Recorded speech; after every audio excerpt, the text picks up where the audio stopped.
कर्म केवल और केवल पुद्गल द्रव्य हैं और उनमें कर्म रूप परिणमित होने की योग्यता है। और उसी समय मेरी भाव दशा, जो भाव कर्म है वो उनमें निमित्त बनते हैं, उसके निमित्त से वे कर्म रूप परिणमित हुए। निमित्त से, उपादान तो उनमें ही है कर्म रूप परिणमित होने का।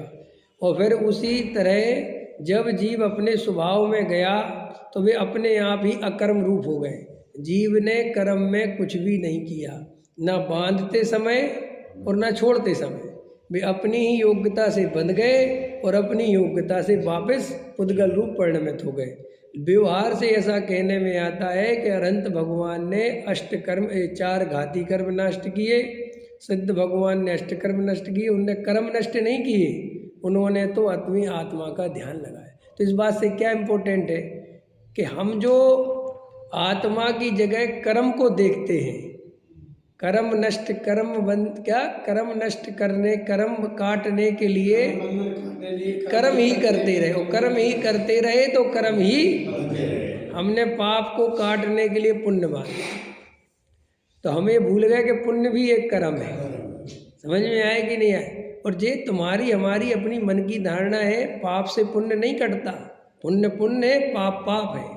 देखो भाई, कोई नीम का पेड़ बोए तो नीम ही निकलेगी, और फिर बाजू में आम का बो दे तो सोचे कि ये आम का पेड़ कुछ स्वाद नीम में चला जाएगा। ऐसा संभव है? नहीं।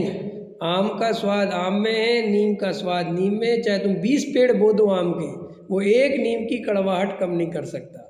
ऐसे ही हमने जो पाप करा है उसका फल भोगना पड़ेगा, और तुम 20 उसके बदले पुण्य करते हो, वो पाप को काट देगा। ये सब कर्म ही बंधन है।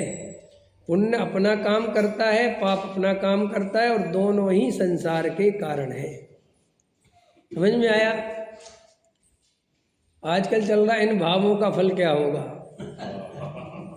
और असली जैन धर्म कह रहा है कि भाव अपने नहीं है। समझ में आया कि नहीं आया?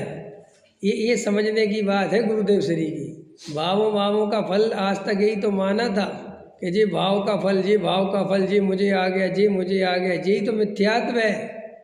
और कर्म मुझे सताता है, जे भाव मुझे कर्म, कुछ नहीं, मैं इसको अपना मानता हूँ इन भावों को। ये असली मिथ्यात्व है, ये असली कर्म बंधन है।